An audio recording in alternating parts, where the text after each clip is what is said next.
Hey guys, it's Lisa. Welcome to Banning, Panning and Beyond.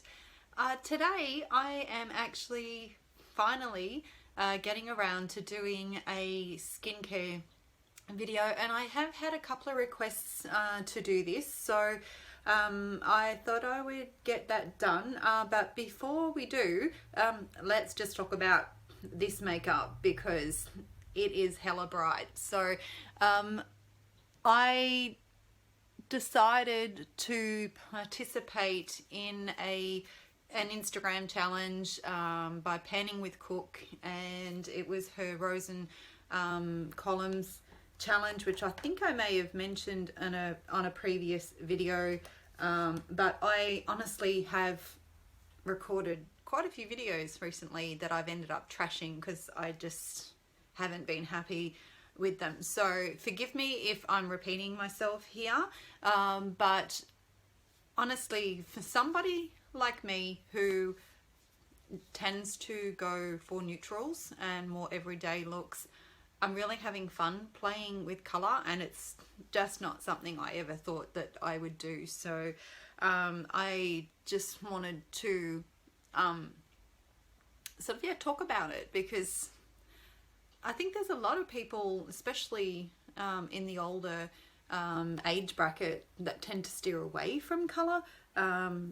So this year has been a major turnaround for me. And if it wasn't for doing these challenges, I would probably still be using my neutrals. And I'm definitely getting more and more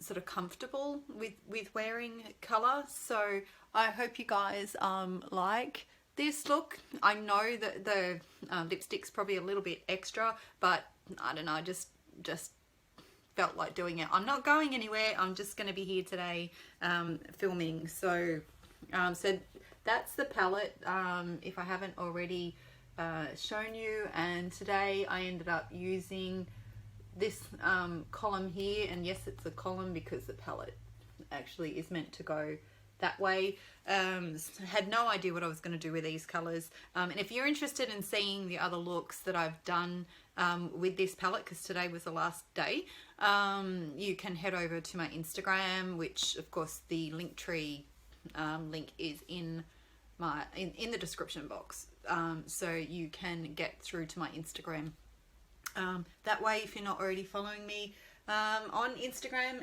And never ever thought I'd get use out of this lip liner. It was one I got free. I don't know, it's just like chucked in with an order from quite a few years ago. It's a Morphe one called High Maintenance. So you can see it's quite a bright orange. And yeah, I really never thought I'd get use out of it. But today when I was looking for a lipstick to put with this look, I pulled out, this is K-Bop from Colourpop, and that's the swatch there. So they go really, really well together. And because the look was quite pastel-y, other than, funnily enough, the pink blended out to be more orange because it blended in with the yellow that I've got, I ended up, I don't know if you can see it, but I ended up using the liner, and hopefully I don't regret this and don't end up with sore eyes, but I ended up using the lip liner just along my waterline there, just to give it that little bit of pop of colour and sort of tie it in with the lip. So so anyway, so moving on, we're going to do just my skincare for the morning today. Hopefully I'll get to do my nighttime skincare routine again today, and which will get posted another day. Before I end up with that lipstick all over my clothes, I'm just going to wipe that off my hand. So what I thought I would do in regards to my skincare is give you a quick rundown of my skin type, and also just to remind you guys that, as I've mentioned quite a few times before, I am on an antibiotic since I came off the contraceptive pill, because I guess I have oily skin, and being on the pill covered that up. It was one that was normally prescribed for acne, so it did dry my skin up nicely. Like I never actually suffered from dry skin, I just had normal skin, and as soon as I went off that, all the oiliness came back. And even I'm nearly 48 and I still get breakouts. So I've actually got a few which you can maybe see. I seem to be having problems with my breakouts around my neck and all in my hairline still. Definitely when I'm exercising, it gets worse from sweating. But excuse me, I'm just going to have, I made myself a cup of tea. It'll probably go cold like most cups that I make, but so feel free to yell at me and remind me. I'm not going to hear you, but if you want to yell at me anyway, there's your opportunity, just to remind me to drink it. So anyway, so where was I going? Okay, so what I'm going to do is, I've got that out of the way, is, yeah, pretty much that's it. I'm on an antibiotic and I'm nearly 48 and my skin is oily. I do mainly, the main concerns other than the breakouts is my eyes. As per usual, because I've got makeup on, probably would have been better to come on here, but you have all seen me without makeup anyway. But yeah, generally under my eyes I can get some really deep lines.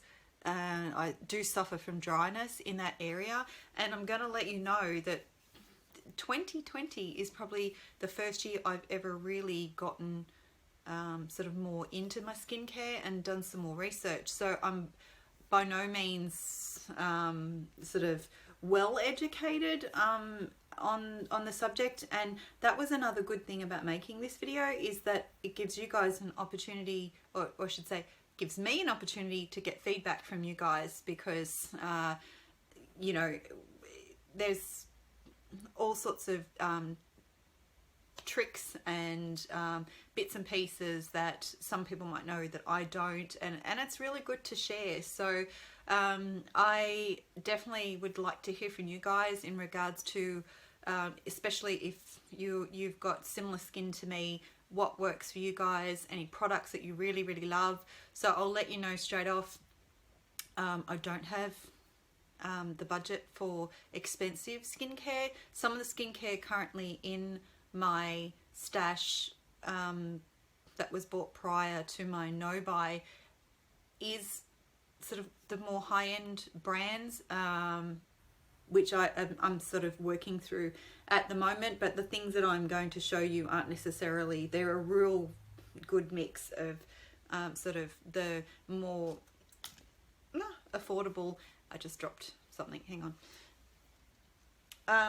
Yeah, so they go from more affordable to more expensive. So anyway, so we'll just get into it and see how it rolls. So what I wanted to do was my basic skincare, and then we can sort of talk about a few other bits and pieces. So the first step that I do of a morning is always wash my face with a cleanser.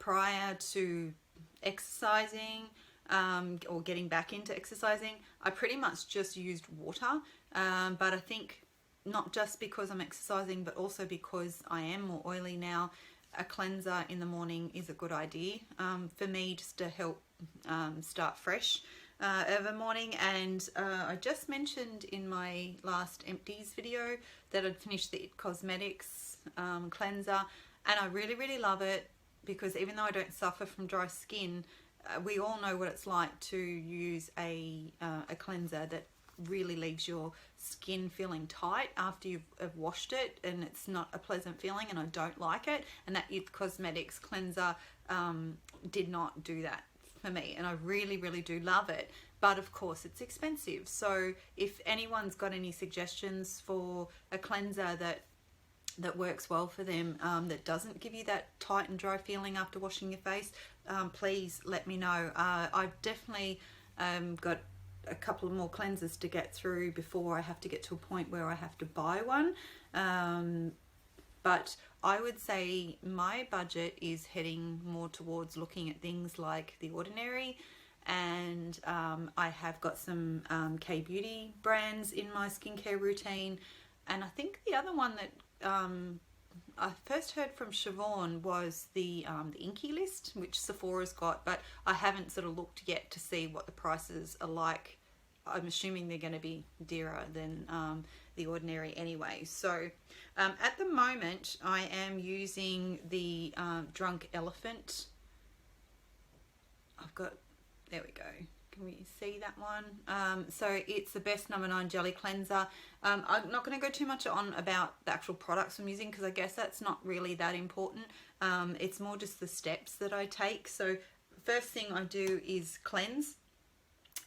Twice a week I will mask, so I'll cleanse then mask, and at the moment I'm just trying to work through what I've got, and that's probably what's actually driven me to use the masks more than anything, is just trying to use stuff up. Otherwise I would probably just skip masking altogether, but anyway, so just for example, at the moment I'm using this Mario Badescu whitening mask, and it is actually really nice. But anyway, like I said, I'm not going to talk too long. So we've got cleansing, then a mask twice a week.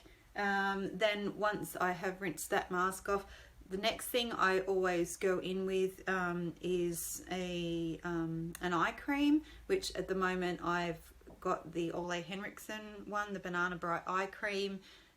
So I use that, and then on my face I use a toner. Now I don't, since buying the washable cotton pads, I no longer spray this because they just absorb too much product up. So this at the moment is the one I'm using. It's the Galactomyces alcohol-free toner by I think it's CosRx or CosRx. It's a K-beauty brand, quite affordable.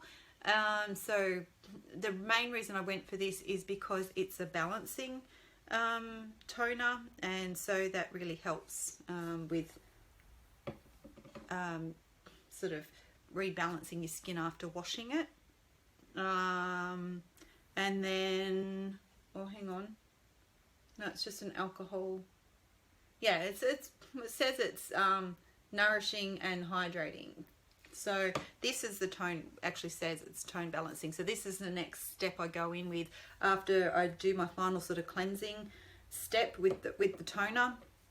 I get into more of the treatment side, and I'm using CosRx for the essence, which is the Galactomyces 95 tone balancing essence. So it's quite a thick sort of formula. It has got the snail ingredient in there. It's a fermented product, so it's actually a really nice product, but you do really have to let it sort of dry on your skin before I go in with the next step. So after I have cleansed, masked, done my eye cream, I've used my toner, and then I've used an essence. And the whole point of the essence is to get your skin hydrated again, ready to receive your serums. So I am at the moment using The Ordinary vitamin C suspension. It's the 23% plus HA spheres 2%. So that's that one there. Can't say that I'm overly impressed with it.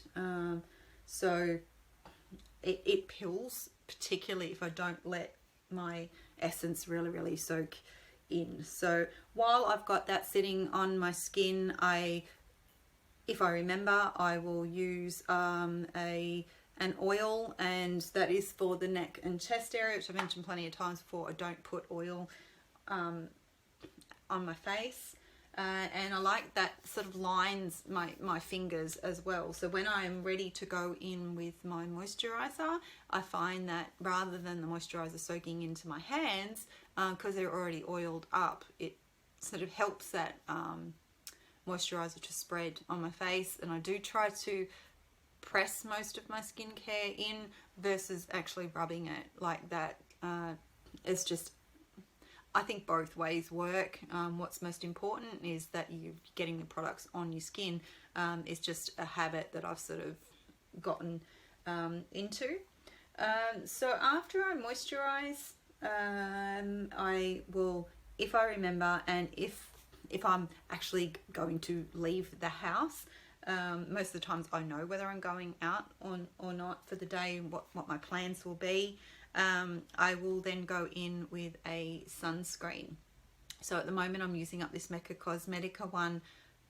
Don't particularly like it, but I have also got this one that it's an SPF moisturizer. So, and the problem with this, I thought that I was being clever by making sure that every day that I had this on, that I was making sure that I didn't skip that SPF step. And I think we've all sort of heard about the fact that generally products like this don't, the amount that you put on your skin, you don't get enough SPF on. For me, that's probably not really much of an issue because I avoid the sun, because my antibiotic makes me photosensitive. So I burn really, really easy, and I just pretty much don't go out in the sun if I can avoid it. And I'm on vitamin D tablets because I obviously, with no sun, I've got no vitamin D. So but anyway, what I discovered was an issue with using the sunscreen in with your moisturizer is on the days I am outside, like when I've been out working in the yard with my husband and, you know, I've got to continually put sunscreen on, is that I don't want to be putting on layers and layers of moisturizer and sunscreen. I just want the sunscreen. So I think I've learned from then that I really do need to have a separate sunscreen, which I've got, and from moving forward I'll probably just stick to two separate products, because I'm hoping eventually I'll get off the antibiotic. I have tried once and my skin broke out really, really bad within a matter of days of coming off it, and it took me weeks to get my skin under control again. So but hopefully eventually my body will continue to change the closer I get to menopause and whatnot. And yeah, so gonna have a sip of my tea. Yes, and it's getting pretty cold. So anyway, so that is my basic skincare routine. So we're going to go cleanser, mask twice a week, eye cream, toner, then we're going to use an essence, a serum, moisturizer, and then sunscreen. So now, as I said, I have been looking more and more into skincare this year, looking more, especially with the acids, and trying to see what I can use, learning what can go with what can't go with other products, the correct order, because I've only just recently discovered that I was actually applying a serum in the wrong order. So I'm definitely still learning and branching out. But the other things that I do occasionally do, which is why I wanted to run through what I sort of do every morning, is every now and then I will use a face mask. And if I was going to do that, I would do that right at the end of the morning routine before putting on sunscreen. I'd be lucky if I masked, like did a sheet mask probably once every month or two. So I do have a few still to go. I think maybe less than half a dozen I've got left in my stash. So I think that once I use them up, I probably won't buy any more. It'd have to be like a conscious effort and thought to buy one for a particular occasion, like if I was going up to visit my sister for a couple of days and we wanted to have a spa day at home or something and wanted to treat ourselves, I might buy it in that instance. The other thing that I do occasionally, which I should do more, is use these eye patches. They're the golden snail ones, because like I said, my main concern with my skin, other than the breakouts, is my eye area. And I don't know, can't say really that I've found anything that I'm super happy with that really plumps my eye area up and helps sort of fill out those wrinkles. But there's definitely some days where I look at myself and I just think, wow, they're stronger than usual, and that's even before I put makeup on. So I've tried to make an effort once again to drink more water, because I think that must play a big part when you're dehydrated. I'm not a big water drinker. It's another thing I have to make a real conscious effort to do. But you know, so if anybody has any eye patches that they could recommend that are quite affordable, please let me know in the comments. What I watched a video. If I can find it, I'll link it in the description box. It was a video by HotandFlashy, and it was all to do with the eye area and I think she's 55, so she's a little bit older than me, but she looks really good for her age. And it was to do with skincare for the eyes, and also how to apply your under eye concealer and your powder and things like that, and why you shouldn't avoid powder, because I think we tend to, as soon as we get wrinkles, we think, oh, it's all gonna cake on and look yucky. But I find if you don't set your concealer, you're gonna get that creasing anyway. So and she mentioned a couple of interesting things in her video. One was that, you know, you don't need a special eye cream. You can use your face moisturizer under your eyes, but obviously the skin under your eyes is a lot thinner than the rest of your face, and can be a little bit more sensitive. So it sort of depends on whether or not the skin under your eyes is close to the skin on your face. I think for me, because I definitely am a hell of a lot drier under my eye, I would stick with a specific eye cream. I'm still working on finding a moisturizer that I really love for my day cream, particularly because a lot of them that I could use before are too heavy for me now and end up making me oily. But the other thing that she spoke about, I think I got it from her, was using hyaluronic acid under your eye. And so of course I've sort of done my own research, and I am going to try and do it. So and again, I think an important point with hyaluronic acid, which is that is the serum that I was putting on in the wrong order. So I've now learned that you put your treatment serums on first, and then sort of your hydrating serums after that. So more your moisturizing style, whereas I thought, because I was using this at night with my retinol. So this morning was the first morning I've actually splashed a bit of water on my face, because it says you should always put your hyaluronic acid onto damp skin to make sure that it doesn't actually do the opposite to what you want and suck the actual moisture out of your skin. So I did that. I put the hyaluronic acid on, and then I sort of let that sit there and dry down while I did the rest of my face. And then I put my eye cream on. So, and I'm actually feeling, it's a bit hard to tell, but I think my eye area looks really good today. Like, none of the lines are sort of really deep or noticeable. So, and like, I haven't got my ring light on or anything, guys. So, you know, I have got a bit of highlighter there, but yeah. And so I'm going to see how it goes. I'm going to keep up with that routine for a while yet, and see how I go. So hopefully I will get really good results with that, and maybe with the hyaluronic acid under my eyes, I don't have to sort of be worrying too much about buying such an expensive eye cream. So do you guys have any of these particular products that are sort of more affordable that you could recommend for me? I would really be interested to know. So so that's it, guys. Love your feedback as always. Leave me a comment and or two or multiple It's up to you. Love hearing from you, and yeah, thank you for joining me, and I will see you in the next video. Bye.